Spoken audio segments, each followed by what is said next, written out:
Okay, this is a little bit different video, but in the Bible, it does a great job of capturing the character of Jesus.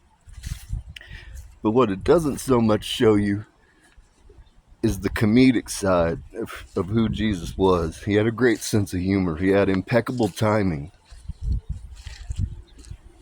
And today, I was in my garage, and I'm a little bit crazy. And I'm a backyard chemist. And so I make rockets, I do all kinds of things, but make my own fireworks, all kinds of crazy shit. So anyways, there was a jar that I came across that had some old stuff I threw together. And I was like, I'm going to check it, make sure, see if it's any good. So I put down a big steel plate and dump a bunch of this stuff on there. And I go ahead and get a piece of fuse and set it on there, and I light it, clear the way, and it goes ahead and, shoots the big ball of flame in the garage.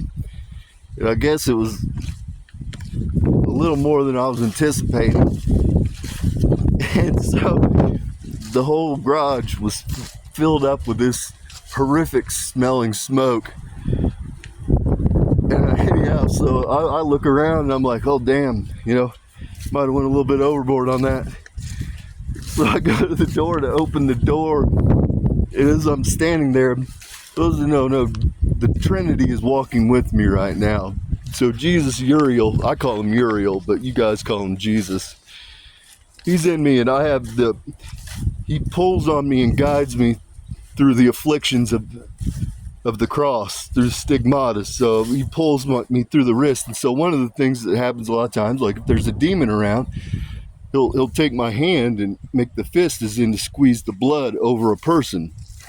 And so anyways, I'm standing here with the damn door open and literally no wind is blowing.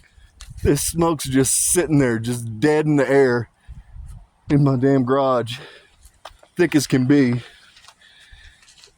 And immediately, with perfect timing, he pulls on my arm and does buy my blood, buy my blood, buy my blood symbol. And anyhow, I lost it laughing uncontrollably. Literally, he did it in a panic. Had my arm up in the air and everything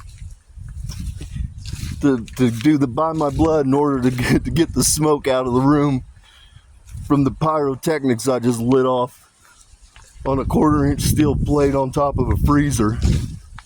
That's the type of person, that's the humor that Jesus has. And that's not so much captured in the Bible, but that's who he is. Now, the depictions of him in the Bible, they're accurate. But, there's a lot of stuff that's untrue. Jesus, he would definitely cuss you out. This idea that, he was a perfect person, he was flawless, he never said a curse word. Look here, I was married to him, had children with him. I'm going to be the first to tell you, Jesus will cuss you straight out. He doesn't mess around. He was doing the Lord's work. People get it confused. When you're fighting spiritual battles, you fight fire with fire. You don't fight fire with wood. That's why all of the early disciples, they were savages. They were criminals. Straight up. I was a whore. So this idea of these people walking around and they're flawless and they're perfect people, they weren't perfect people. They were people that were reborn. They grew. They had seeds planted in their hearts, and those seeds blossomed and it became something great. So, but that's just a funny story that happened today. Maybe it's one of those stories where you just had to be there. I don't know. But I thought it was funnier than hell, and the timing was impeccable when he did it. Buy my blood, buy my blood, buy my blood.